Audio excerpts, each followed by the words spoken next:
Praise the Lord. Hallelujah. വളരെ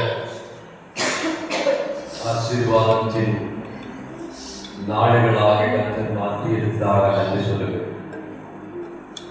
പ്രയാസങ്ങൾ പ്രതികൂലങ്ങളെല്ലാം സാധാരണ കഷ്ടങ്ങളെല്ലാം പ്രത്യേകിച്ച് പ്രസവത്തിന് 4 നാളെ വളരെ ചുരുക്കം, 3 നാളെല്ലാം ശരിയായിട്ടില്ല.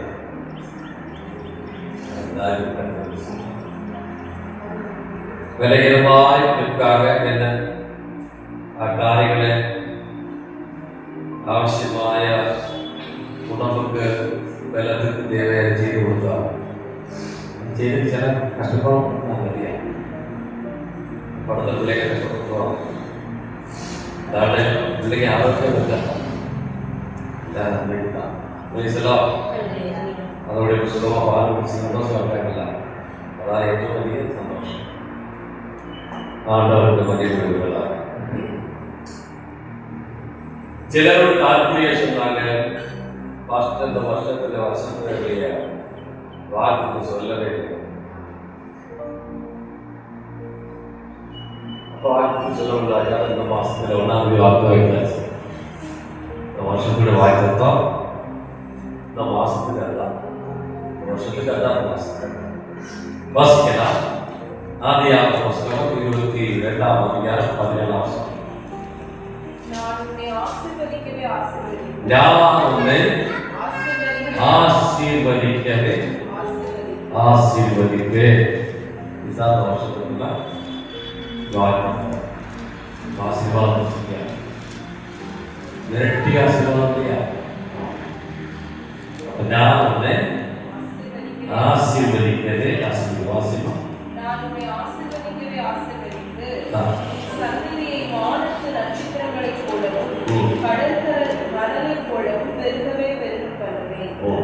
என்றும் உன் சந்ததியார் தங்கள் சத்துருக்களின் வாசல்களை சுதந்திரித்துக் கொள்வார்கள் என்றும் நீ என் சொல்லுக்கு கீழ்ப்படிந்தபடியால். அப்ப 17ஆம் வசனத்தில் சொல்லப்பட்டிருக்கிற இந்த ஆரம்ப வேட்ஸ் தான் நமக்கு இந்த வருஷத்துக்கு வரும், இந்த மாசத்துக்கு வரலாம். நான் வந்து ஆசீர்வதிப்பேன்.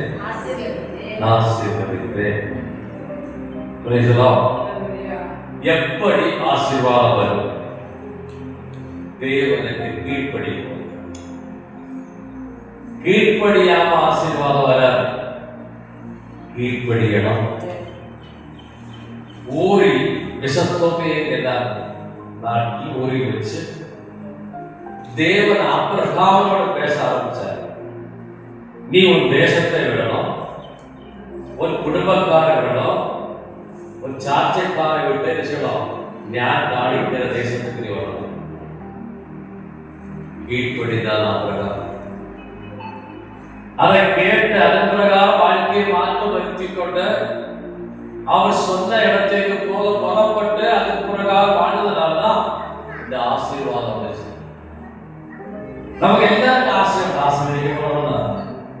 ஆசீர்வதிக்கப்பட வேண்டாம் யாருமே எல்லாருக்கும் ஆசீர்வதிக்கப்படணும். ஏன்னா ஆசீர்வதிக்கப்படணும் என்னா கீழ்ப்படியணும். கீழ்ப்படிய மனசு இருந்தா அப்புறம் கீழ்ப்படிதான். அவர் எல்லாம் விட்டு இறங்கி போனார். சொந்தம் மாதாபிதாக்கள் பேச்சு தண்ணி வந்தோம் இல்லையோ வேற இல்லையோ பகலே சொந்தமாய் இருந்ததை எல்லாம் விட்டு சொந்த குடும்பம், சொந்த தேசம், மாதாபிதாக்கள், சொந்தக்கார் சகலம் விட்டு இறங்கிப்படலாம். இவையெல்லாம் விட்டு இறங்கி புறப்பட்ட தேவன் எங்க பார்க்க வச்சா அங்க பார்த்து ஆசைப்படலாம். அப்ப ஆசீர்வாதம் வந்துருச்சோம். அவர் சொல்வதற்கு கீழ்ப்படியணும். கீழ்ப்படியாம ஆசீர்வாதம் வராது. உங்களோட என்ன சொல்றாரோ அதை கீழ்ப்படியணும், கேட்க அனுசரிக்கணும். நாங்கள் அனுசரிக்கணும் மாட்டோம், ஆசீர்வாதம் மாத்திரம் போதும்.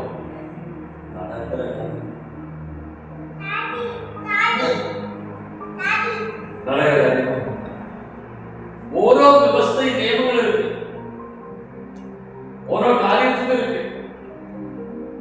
ஆஸ்பத்திரி போன உடனே டாக்டர் பார்க்கறது நடக்காது.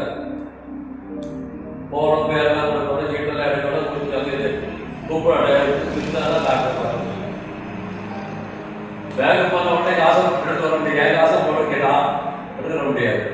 அந்த நியமங்கள் இருக்கு.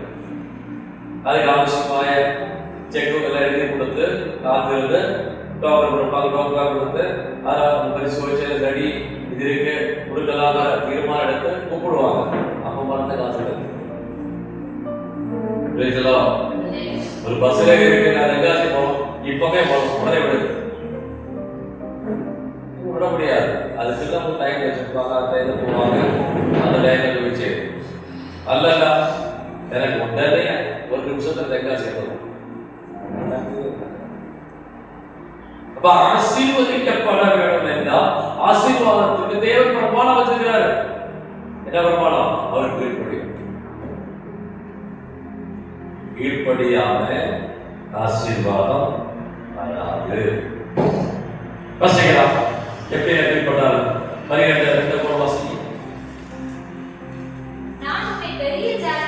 கீழ்ப்படி போல சொல்றாரு, நான் வந்து பெரிய ஜாதியாக்குவேன், உன்னை ஆசீர்வதித்து உன் பேரை பெருமைப்படுத்துவேன், நீ ஒரு ஆசீர்வாதமாயிருப்பாய். உன்னை ஆசீர்வதிக்கிறவரை ஆசீர்வதிப்பேன், சபிக்கிறவரை சபிப்பேன். போதும். மேல ஒன்று வாசிங்க.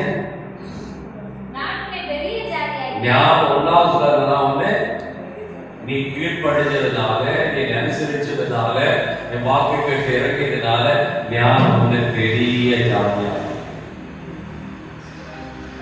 தேவன் சொன்னதை செய்கிறது.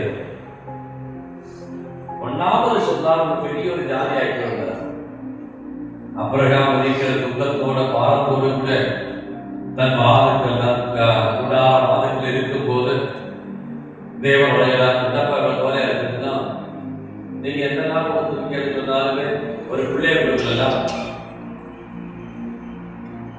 அந்த செம்மத்தைக்காரனாய எலியாசு அவகாசி அவதான உண்மையான ஆசிரியத்தை கொடுக்கணும். ஒரு பிள்ளை தம்பியே உன்னை கையை பிடிச்சு அவங்க வெளியே கொண்டு போறார். கொண்டு போயிட்டு என்ன செஞ்சாரு தெரியுமா? ஆகாசத்தை என்ன சொன்னார்? அப்புறம் என்ன ஆரம்பிச்சாரு?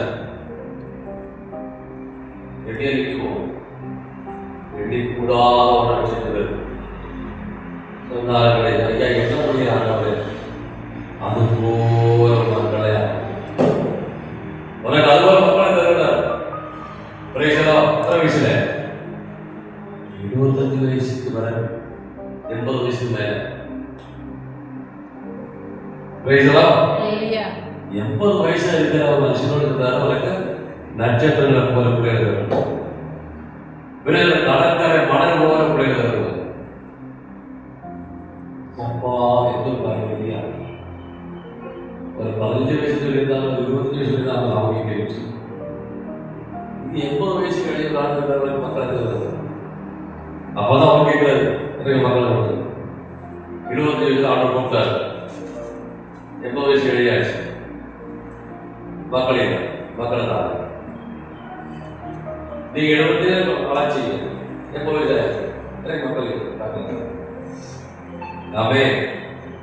அப்போ தேவன் பலவீனமான நாட்களை மாற்றி புத்திர உற்பத்திக்கு யோக்கியமாய் ரூபாந்தரப்படுத்தி தேவன் ஆசீர்வதிக்கிறார். ஆமென்.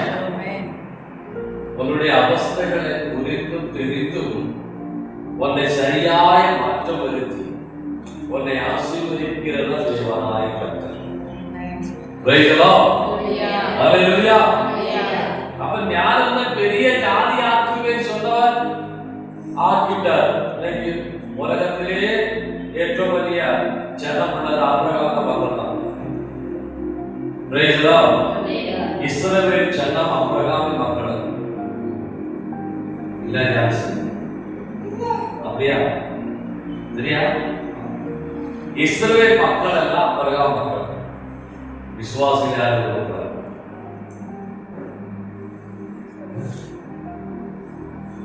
விசுவாசியாக இருக்கிறார் அபிரகாம் மக்கள் இல்லையா? அபிரகாமுடைய குடும்பவாசிகளாய் அவர் மக்களாய் நம்மை தேவனாய் உலகம் உள்ள எங்கள் விசுவாசிகளுடைய பிதா அபிரகாம்.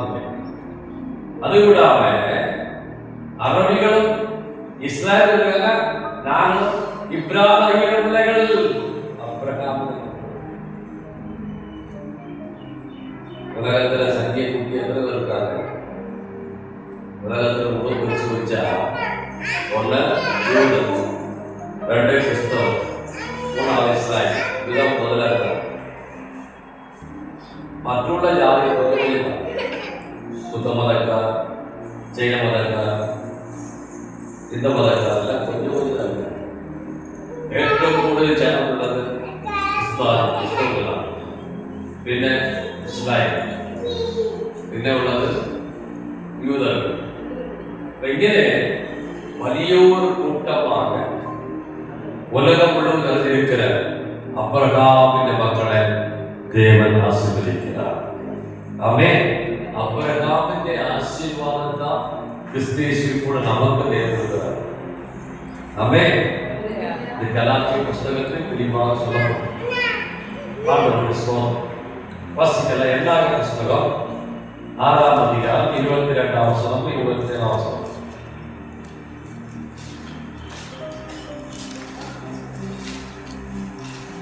22 வாசிக்கல. நோக்கி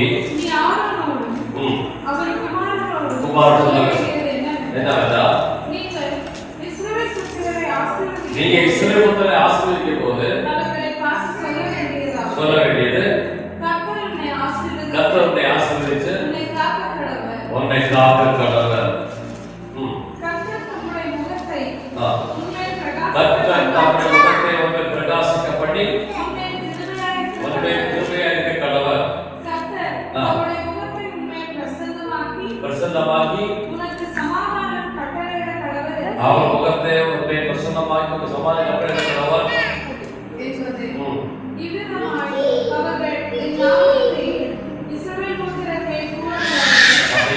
இஸ்ரவேல் மக்களை ஆசீர்வதிக்கும் போது இதுபோல ஆசீர்வதிக்கணும் சொல்லப்படும். ஆமென். ஹல்லேலூயா. எப்படி ஆசீர்வதிக்கணும்? 24ஆம் வசனம்.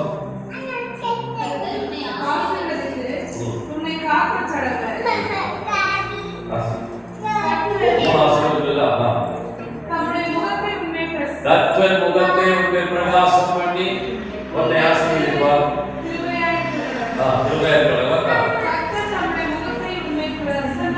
பிரசன்னமாக்கி சமாதானம் கடவர். கர்த்தர் உன்னை ஆசீர்வதித்து உன்னை காக்க கடவர். கர்த்தர் உன்னை ஆசீர்வதித்து கடவர். 3 காரியங்களும் சொல்லி இஸ்ரவேலை ஆசீர்வதிக்கணும். பிரதான ஆசாரியனாയ அகரோனும் அவருடைய தலைமுறையாய அகரோனிய புரோகிதன்மார் ஜனத்தை ஆசீர்வதிக்கும் போது இந்த 3 காரியம் சொல்லணும். ஆமென். Praise the lord. അങ്ങനെ അബ്രഹാമിന്റെ அந்த ആശീർവാദം தேவன் நமக்கு தர பிரியப்பட்டிருக்கிறார். வாசிக்கலாம் 28ஆம் அதிகாரத்துல 1 முதல் படிக்கும் போது 21 வாசிக்கலாம்.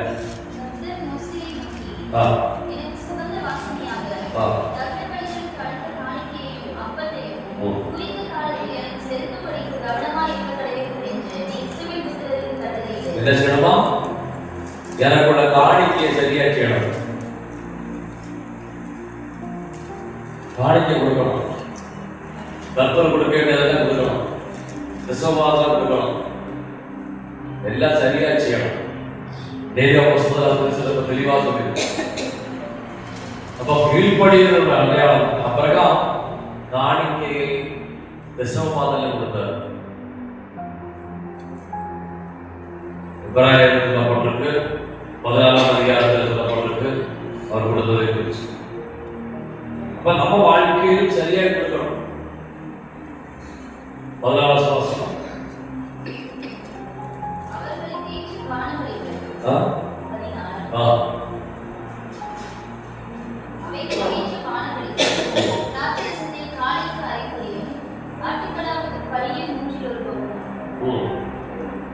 ஆட்டுக்குட்டிகள் பிரார்த்தனை ரசமமாய் இருக்க வேண்டும். இது வருஷம் முழுவதும் மாதந்தோறும் செலுத்தப்பட வேண்டிய சர்வாங்க. அப்ப இங்கே கர்த்தர் கொடுக்க வேண்டியதெல்லாம் தயக்க கொடுத்துடணும். ஆசீர்வதிக்கப்பட வேண்டிய ஒரு அடையாளம் அதுதான். நம் வாழ்க்கையில் தேவன் என்னெல்லாம் செய்ய ஆசைப்படுறாரோ அதை சரியாக செய்ய நம்ம எப்போதும் ரெடியாகலாம். ஒரு விசுவாசிக்கலாமா? சங்கீதம் 1ஆம் அதிகாரம் 1-2 வாசிக்கிறேன்.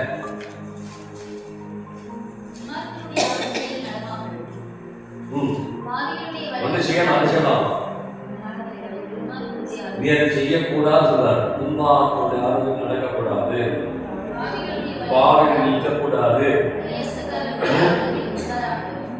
பரிகாசக்கார் உட்காரக்கூடாது. இந்த 3 செய்யாம கிட்டாரு. நம்ம செய்யறோமா?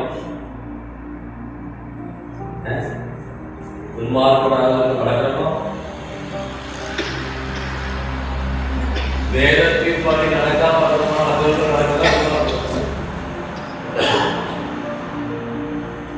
வேதத்தை விட்டு நடக்கிறத துன்மார்க்குடைய பிரகாரம். துன்மார்க்குடைய ஆளுநர் நடக்கவே கூடாது.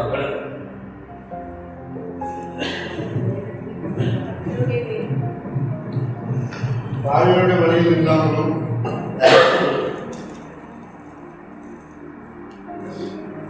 பாவியோட வழி நிற்கக்கூடாது.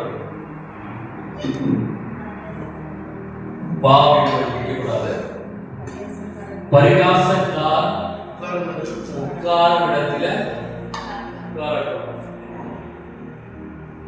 பரிகாசக்காரனுக்கும் இது படகுல உட்காந்துருப்பாங்க.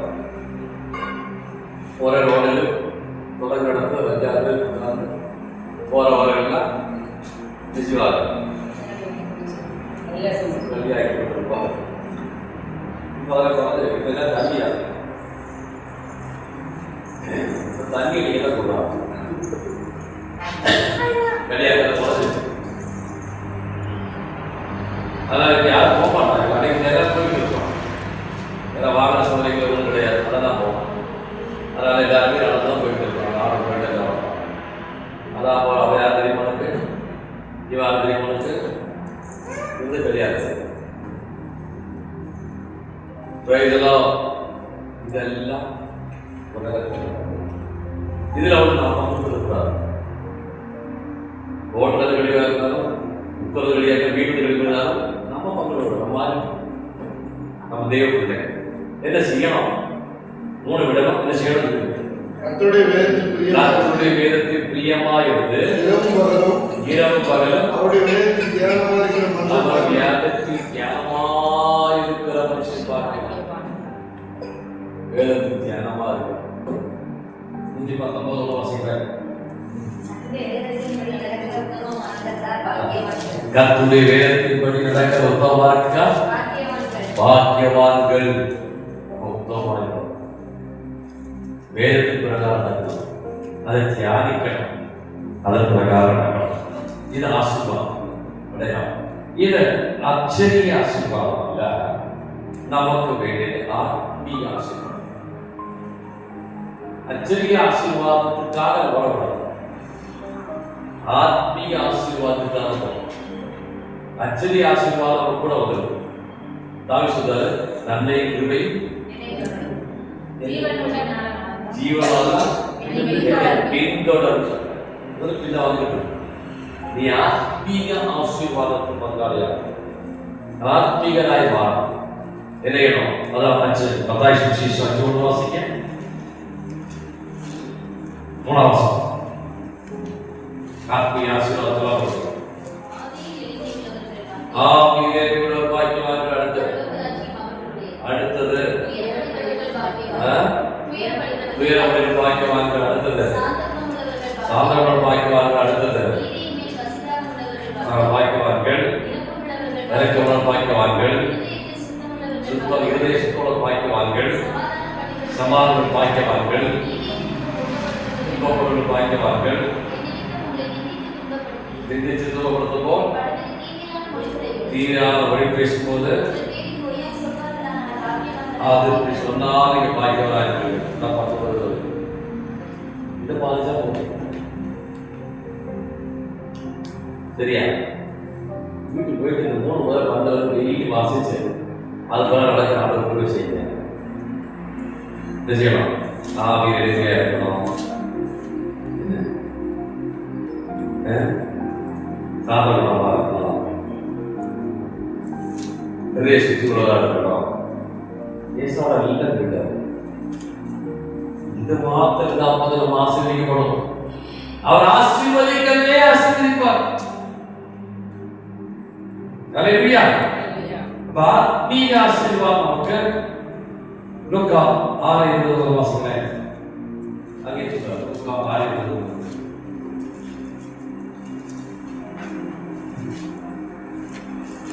அப்பொழுது அவர் நம்முடைய சீடர்களை நோக்கி பார்த்து, தரித்திரராகிய நீங்கள் பாக்கியவான்கள், தேவனுடைய ராஜ்யம் உங்களுடையது. 26. இப்பொழுது பசியாயிருக்கிற நீங்கள் பாக்கியவான்கள், திருப்தி அடைவீர்கள். இப்பொழுது அழுகிற நீங்கள் பாக்கியவான்கள், இனி நகைப்பீர்கள். மனுஷகுமாரன் நிமித்தமாக ஜனங்கள் உங்களை பகைத்து, உங்களை புறம்பாக்கி, உங்களை நிந்தித்து, உங்கள் நாமத்தை பொல்லாதவர் என்று தள்ளிடும் போது நீங்கள் பாக்கியவானாயிருப்பீர்கள். அந்நாளிலே நீங்கள் சந்தோஷப்பட்டு கழிவுங்கள். பரலோகத்தில் உங்கள் பலன் மிகுதியாக இருக்கும். 6ஆம் அதிகாரம் 20-26 வாசிக்கிறோம். இயேசு கிறிஸ்து பிரபாஷத்திற்காக சொல்லணும். இப்போ பாக்கியவானாய் திரணும் ஆசீர்வதிக்கப்பட ஒரு மாதம் தான் போகும். இதை பாதிச்சா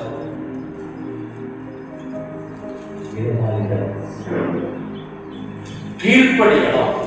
எப்படி? ஆத்மீகமா ஆவி எளிமையாய் மாறணும். எல்லாத்துக்கும் போதுமானது அல்ல, எல்லா இருக்கிறது அல்ல. ஒன்றும் மாறிட்டு இல்லாத எண்ணத்திலே இருப்பான். சோதரம் இங்கே ஓரோ நாளும் நாம் வளர மாற்றம் வருத்தி கொள்ள சரியாய் ஒன்றாகி போனால் ஆசீர்வாதம். உபாத புஸ்தகம் 28ஆம் அதிகாரத்துல 3 முதல் 16 வரை சொல்லும்போது பெரிய ஒரு ஆசீர்வாதம் சொல்லியிருக்கு. எதன் ஆசீர்வாதம் வாசிக்கலாம்? நீ பட்டணத்தில் ஆசீர்வதிக்கப்பட்டிருப்பாய், நீ வெளியிலும் ஆசீர்வதிக்கப்பட்டிருப்பாய்.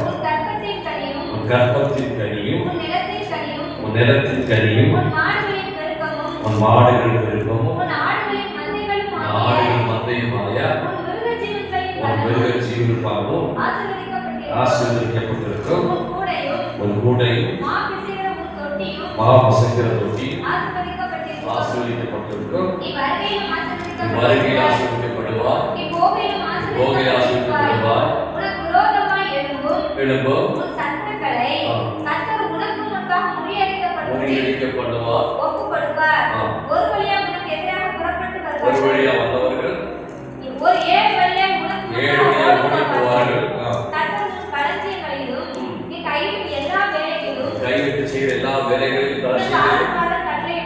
ஆசீர்வாதத்தை கட்டளையிடுவார். தேவனாய் கர்த்தர் தேசத்தில் உன்னை ஆசீர்வதிப்பார்.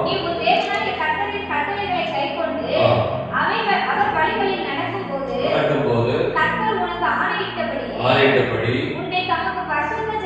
பரிசுத்த ஜனமாக நியமிப்பார். தரிக்கப்பட்டது என்று கண்டு பயப்படுவார்கள். ஆணையிட்ட தேசத்தை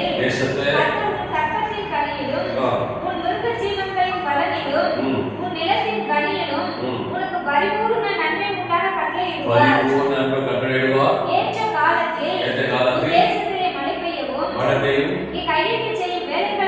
வீட்டில் செய்த வேலையில் ஆசீர்வதிப்பார். அடுத்தவங்களுக்கு தமது நல்ல பொக்கிஷசாலையாகிய வானத்தை திறப்பார். நீ அநேக ஜாதிகளுக்கு கடன் கொடுப்பாய். அநேக கடன் கொடுப்பார். நீயோ கடன் வாங்காதிருப்பாய். இன்று நான் உங்களுக்கு விதிக்கிற வார்த்தைகள் யாவையும் விட்டு விலகி வேறு தேவர்களை சேவித்து.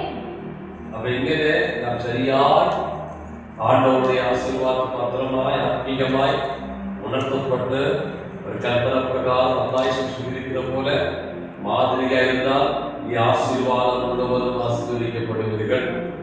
நாம் ஆசீர்வதிக்கப்படுவோம். நம் கரம் பாவ உழைக்கிற கரம் ஆசீர்வதிக்கப்படும். நம் பிள்ளைகள் ஆசீர்வதிக்கப்படுவார்கள்.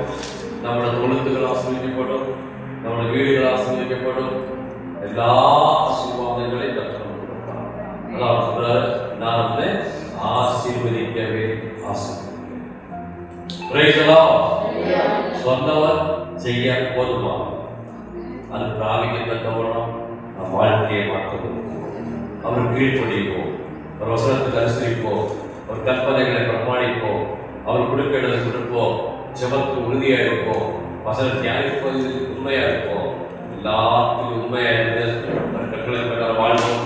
ஆத்மீகமாய் ஆசீர்வாதம் முழுவதும் அப்பிரகாமி கூட கிறிஸ்துவின் நாமத்தில் தேவன் நமக்கு போதுமானவர் இருக்கிறார். அதனை விரும்புவோம். கர்த்தர் ஆசீர்வதிப்பார். கண்களை போடுவோம். ஜெபிப்போம். கேட்ட வசனம் பிரகாரம் தேவ ஆசீர்வாதத்துக்காக நான் தகுதிப்படுத்துகிறார்கள். அதன் பிரகாரம் வாழ அனுசரிக்க கீழ்ப்படிய என் வாழ்க்கையை ஒரு பரிசுத்தமாக ரொம்ப கொடுக்கன்னு சொல்லி சமர்ப்பிச்சு செஞ்சுக்கலாம். பகற்காலமை ஆராதிக்க துதிக்க உங்க வேசை பட்சிக்க மாறப்பட்ட தேவனாய் கற்றுக் கொடுத்த கருத்தைக்காக நன்றியுள்ள ஸ்தோத்திர சொல்லுகிறோம். கடவுள் ஏதாவது ஆசீர்வதிச்சீங்களோட பேசியிருக்காங்க. நன்றி அப்பா. தொடர்ச்சியை கூட இருக்கிற மாசம் முழுவதும் எங்கள் சொல்லியிருக்கிற வார்த்தை பிரகாரம் ஆசீர்வதிக்கவே ஆசீர்வதிச்சிருக்கிறோம்ப்பா. ஆசீர்வாதமாய் நடத்துங்க. வருஷம் முழுவதும் ஆசீர்வாதமாய் மாற்றுங்க. உங்க கலையவரோடு கூட பிரியமானவர்களும் ஆசீர்வாதங்களும் எல்லா குடும்பத்திலும் வெற்றிகளுக்கு நல்கி கொடுக்கிறோம். உங்க நாமத்தை உயர்த்துகிறோம். உயிர் உள்ளவரை உங்களை சிநேகிச்சு சேவிச்சு உங்களை உயர்த்த உண்மையாக இருக்க எல்லோரும் திரும்பப்படுகிறப்பா. வெளியே குடும்பம் எல்லாரும் வாஸ்தவமாய் சிநேகிக்க சேவிக்க மக்களாய் ஆரோக்கியம் செய்யுங்க. கர்த்தாவே உங்களுக்கு வேண்டி ஜீவிக்க கர்த்தாவே எல்லாரும் பேர் ஆசீர்வாதம் இறக்கி எங்களை ஆசீர்வதிக்க போல அவருடைய மாசம் ஆசீர்வதிக்க வேண்டும் என்று வேண்டுகிறோம். எல்லாம் இந்த வருஷம் முழுவதுமாய் ஆசீர்வாதத்தை கருப்புங்கப்பா. நீ ஆசீர்வதிக்கவே ஆசீர்வதிக்கணும் என பிதா குமாரன் பரிசுத்த ஆவியானவரின் நாமத்தில் வேண்டிக் கொள்கிறோம். ஜெப கேட்ட தேவனுக்கு ஸ்தோத்திரம். இயேசுவின் நாமத்தில் வேண்டுகிறோம் பிதாவே. ஆமென். ஆத்மாவே கர்த்தரை ஸ்தோத்திரி. என் முழு உள்ளமே பரிசுத்த நாமத்தை ஸ்தோத்திரி. என் ஆத்மாவே கர்த்தரை ஸ்தோத்திரி. கர்த்தர் செய்த சகல உபகாரங்களை மறவாதே. ஆமென். பரிசுத்த ஆவியானவரை காப்பாற்றுவோம். ஜெபிக்க எல்லா விஷயங்களையும் இப்பொழுதும் எப்பொழுதும் இயேசுவுக்கு இரண்டாவது ஏற்றும் கூட இருப்பதாக. அல்லேலூயா. அல்லேலூயா.